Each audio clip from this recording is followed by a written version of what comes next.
वह युवाओं को बेरोजगारी को लेकर चर्चा में है। और इस मुद्दे में जो हमारे आज के खास मेहमान जुड़े हैं, श्री उत्तम सिंह पुरसोड़ा, जो कि आम आदमी पार्टी से है, विकासखंड थौलदार से है। दूसरे खास मेहमान है श्री गोविंद सिंह रावत जी, उपाध्यक्ष ब्लॉक कांग्रेस कमेटी विकासखंड थौलदार। और तीसरे मेहमान है श्री राजेंद्र सिंह रांगड़ जी, सामाजिक कार्यकर्ता विकासखंड थौलदार। और सुमन चौहान जी, जो कि अखिल भारतीय विद्या परिषद की प्रदेश कार्यकारिणी के सदस्य हैं और यमुना घाटी पुरोला से हमारे साथ जुड़े हैं। और भरत सिंह बुटोला जी, जिला पंचायत सदस्य तिकोन वार्ड से जुड़े हैं, जो कि कांग्रेस पार्टी से बिलोंग करते हैं और कांग्रेस से अपना पक्ष रखेंगे। तो मैं आप सभी मेहमानों का अपने इस फेसबुक यूट्यूब चैनल पर बहुत बहुत हार्दिक अभिनंदन, स्वागत करता हूं। और आपने अपना समय हमें दिया है, इसके लिए आपका बहुत बहुत धन्यवाद। और अभी कुछ लोग जुड़ रहे हैं, जुड़ नहीं पाए, लेकिन हमारे साथ जो अभी वर्तमान में जुड़ रखे हैं, श्री उत्तम सिंह पुरसोड़ा जी, आपका बहुत बहुत स्वागत है हमारे इस चैनल पर। धन्यवाद सर। जुएल जी। जी पुरसोड़ा जी, अभी जो हमारे कुछ मेहमान हैं जुड़ नहीं पाए, लेकिन जी। तब तक हम आपसे चर्चा करते हैं।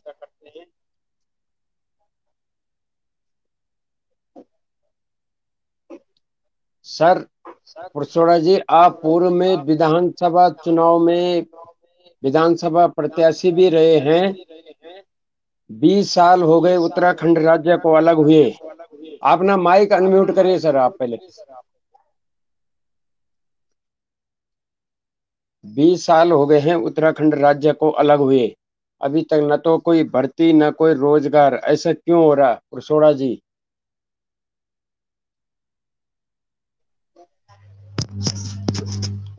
इसको जी इस जवाब को देने से पहले मैं कुछ तथ्य प्रस्तुत करना चाहता हूं कि जी। जब मैं सीआरपीएफ में काम करता था तो हम लोग भर्ती में जाते थे, भर्ती करने जाते थे। जी।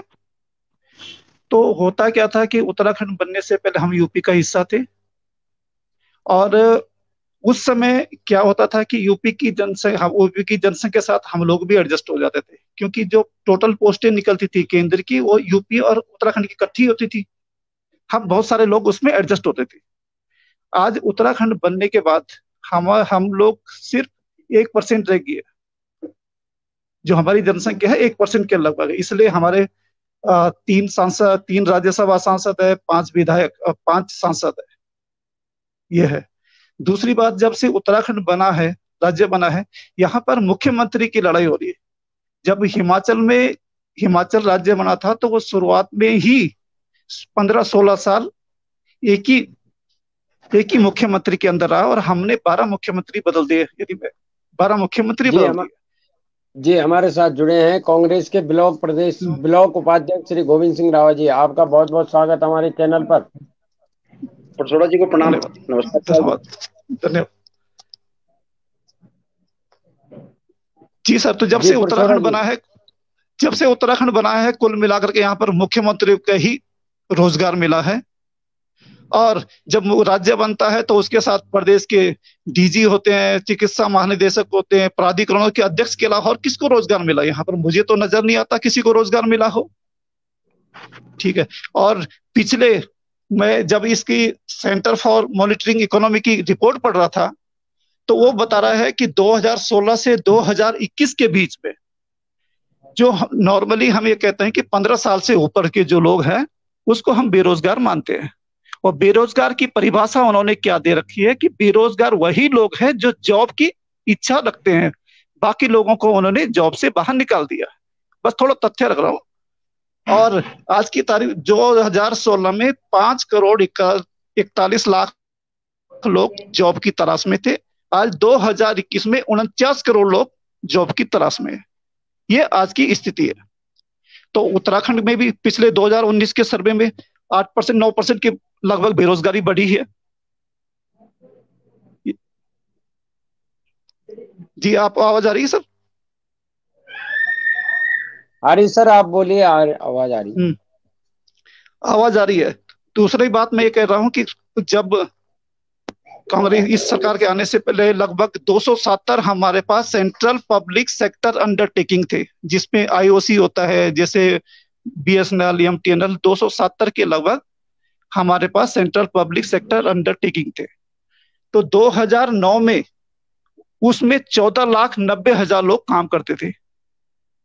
2019 का जो लास्ट सर्वे है उसके अनुसार 10,35,000 लोग अब काम करते हैं, और आज की तारीख आते आते 9 लाख लोग उसमें काम करे। सीधा सा मतलब है कि 5 लाख लोगों को बेरोजगार हो गए। ये एक परिप्रेक्ष्य है।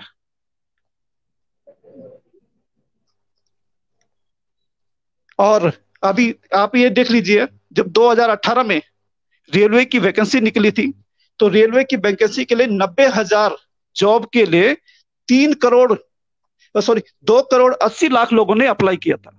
अर्थात एक पोस्ट पे 3,311 लोगों ने अप्लाई किया। तो इतने लोगों को स्क्रीनिंग करना ये बहुत बड़ी समस्या है। अभी पिछली बार ये उत्तराखंड फॉरेस्ट गार्ड की वैकेंसी आई थी, बार बार पेपर लीक होते हैं, पेपर और एप्लीकेशन का मांग लिया जाता है, पैसे भी ले लिए जाते हैं, लेकिन परीक्षा समय पे नहीं होती है, परीक्षा लीक हो जाती है। यही उत्तराखंड का दुर्भाग्य रहा है। दूसरा मैं ये कहना चाहता हूं कि 2016 से पीसीएस की परीक्षा नहीं हुई। पीसीएस की परीक्षा नहीं हुई, जो टॉप लेवल की बात कर रहा हूं, तो नीचे की बात तो छोड़िए।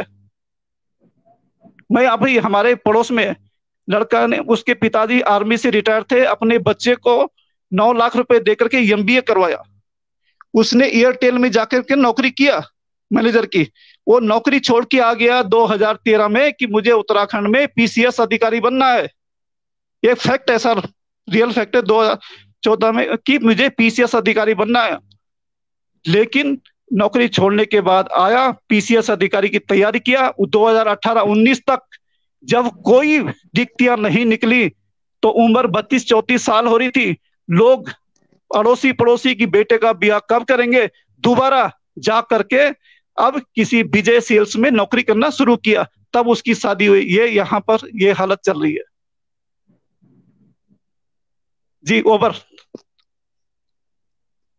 जी रावत जी, आपके पास आएंगे। सर, विषय है युवाओं के भविष्य से खिलवाड़ कर रहे हैं राजनीतिक दल। इस समय कम से कम 10 लाख से ज्यादा युवा बेरोजगार हैं, और जो कम पढ़े लिखे हैं वो अभी लाइन में खड़े हैं। चुनाव, जब विधानसभा के चुनाव आते हैं तब ही राजनीतिक दलों को इन युवाओं की याद आती है क्या? सर्वप्रथम मैं दयाल जी आपको नमस्कार करता हूँ, आदरणीय परसोड़ा जी को नमस्कार करता हूँ, और क्षमा चाहूंगा कि मैं दूर से कनेक्ट हो पाया। मान्यवर महोदय, जब उत्तराखंड राज्य हमारा बना था तो बड़ी अपेक्षा थी हम लोगों को, यहाँ के युवाओं को, कि हमारा एक सुंदर सा प्रदेश, छोटा घर होगा जिसमें हर घर से सभी माता पिताओं की, युवाओं की, सभी लोगों की सोच थी हमारे राज्य बनने के बाद हम लोगों को यहीं पे रोजगार मिलेगा, विभिन्न प्रतिष्ठानों में हमारे बच्चे काम करेंगे। परंतु उसके विपरीत यहाँ पर कुछ ऐसा संभव नहीं हुआ, जिसके कारण आज यहाँ का युवा बेरोजगार है और बिल्कुल त्राहिमाही की तरफ है। साथ ही वर्तमान में जिस अपेक्षा के साथ 55 विधायक, 5 सांसद, 2 राज्यसभा सांसद, प्रचंड बहुमत की सरकार हमारे पास वर्तमान उत्तराखंड में है, डबल इंजन की सरकार है। जो अपेक्षाएं लोगों ने की थी कि हम लोगों को रोजगार मिलेगा, परंतु इसका जस्ट इन विगत अंतिम 4.5 सालों में 5 साल होने जा रहे हैं, केवल और केवल अखबारों में ही वैकेंसी नजर आई है, विज्ञप्ति अखबारों के अंदर ही नजर आई है, अखबारों से बाहर कभी कोई विज्ञप्ति बाहर नहीं आई है। कुछ तो आई है मगर उसका भी कुछ अभी तक रिजल्ट ही नहीं आया है। फॉरेस्ट में आपने देखा है अपनों को कैसा भर्ती में जोड़ा जाए तो इसका बड़ा दुर्भाग्य रहा है। तो मेरे हिसाब से जो ये वर्तमान में हमारी डबल इंजन की सरकार है, जिससे अपेक्षा थी लोगों को, उत्तराखंड के युवाओं को अपेक्षा थी, हर माँ बापों की अपेक्षा थी, वो धराशायी हुई है। अभी पुरसोड़ा जी का मैं एक वाक्य सुन रहा था, जो centre for monitoring Indian economy के अनुसार जो प्रत्येक राज्यों के में जिसका एक डाटा निकाला जाता है, उसके आधार पर हम उत्तराखंड के अंदर 10.99% बेरोजगारी है हमारे पास, जिसका एक डाटा 2016-17 में हम लोग 1.6% थे, 2017-18 में 1.2% थे, 2018-19 में 2.79, 2019-20 में हम लोग 5.32% थे। मार्च 2020 से अब तक 10.99% हम उत्तराखंड के अंदर बेरोजगार हैं। और इस कोरोना काल के दौरान जो विगत वर्ष जो सरकार ने एक डाटा शो किया 3,57,000 का, जो कि वही लोग थे जो ग्राम पंचायतों के माध्यम से प्रवासियों की जो लिस्ट गई थी, वो लोग नहीं थे जो कि इस कोरोना काल से पूर्व घर आ चुके थे। तो कम से कम 5 लाख से ऊपर हमारे लोग बेरोजगार होकर आए हैं और बेरोजगारी की मार झेल रहे हैं, परंतु सरकार के द्वारा इस पर कोई पहल नहीं की गई। मुझे इस बोलने में कोई संकोच नहीं है, ना ही होगा।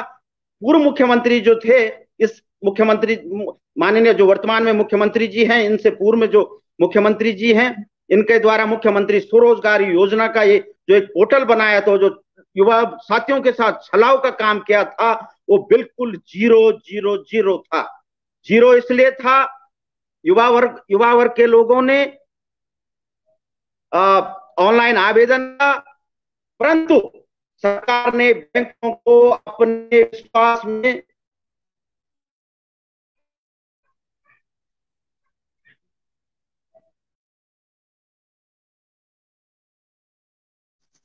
जी नेटवर्क की प्रॉब्लम है। हमारे साथ जुड़े हैं भारत बेश जी, नमस्कार, आपको बहुत बहुत स्वागत है आपका हमारे चैनल पर जुड़ने के लिए, बहुत बहुत अभिनंदन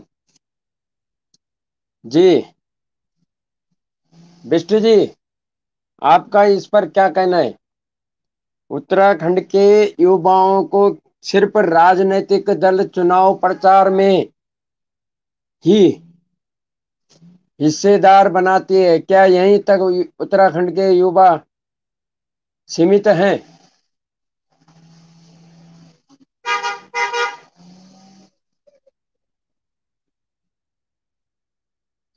आपकी आवाज नहीं आ रही सर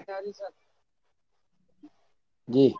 जी नमस्कार जोयाल जी, नमस्कार पुरसोड़ा जी। नमस्कार। मैं आपका बहुत बहुत धन्यवाद व्यक्त करता हूं, आपने मुझे प्रगति मीडिया में एक बार दोबारा बुलाया। तो जी आपका जो सवाल था जोयाल जी, जिस तरीके से आजकल देखा जा रहा है कि उत्तराखंड में युवाओं को बेरोजगारी का सामना करना पड़ रहा है, वैसे ही जो लोग बेरोजगार थे वो इस समय कोरोना काल के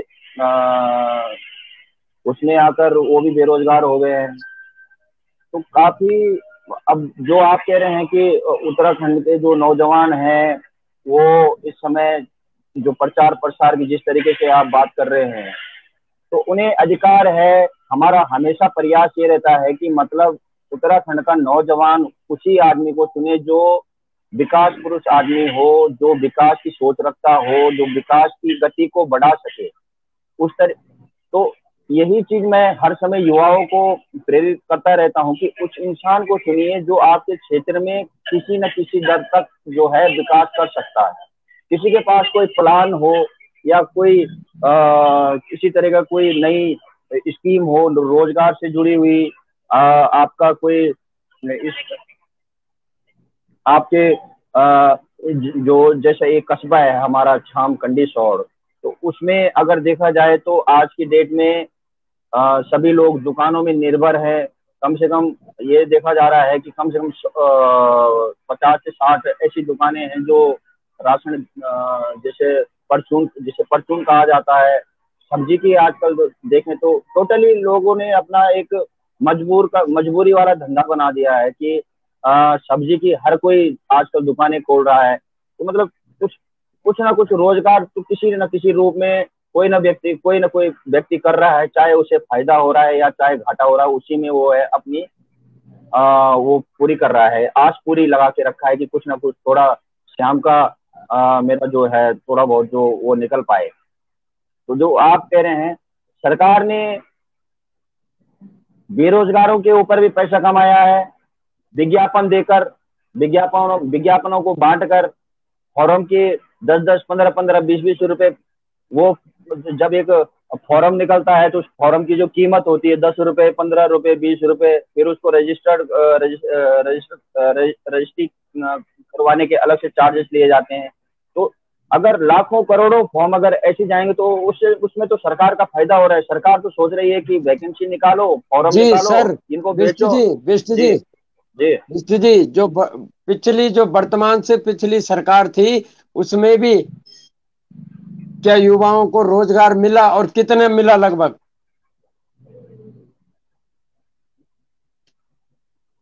देखिए, रोजगार की मैं वही बात कर रहा हूँ कि जिस तरीके से मतलब ये ट्रेंड एक सरकार ने चला दिया है कि विज्ञप्ति निकालो, फॉर्म निकालो और उसको रजिस्टर, इस तरीके का ही उन्होंने एक धंधा सा खोल दिया है कि मतलब अगर लाखों फॉर्म बिकेंगे तो हमें इतने लाखों का फायदा होगा।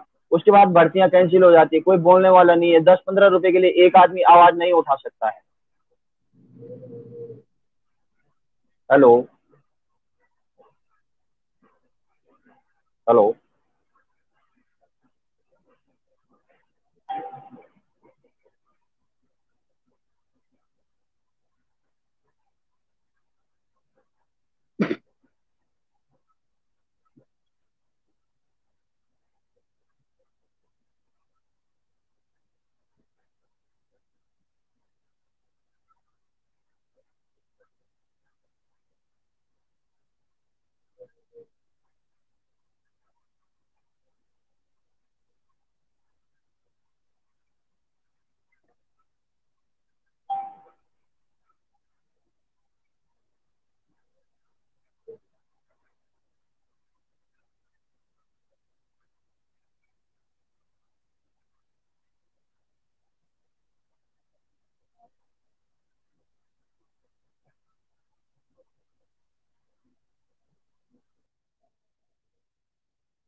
याल जी, आपकी आवाज नहीं आ रही है।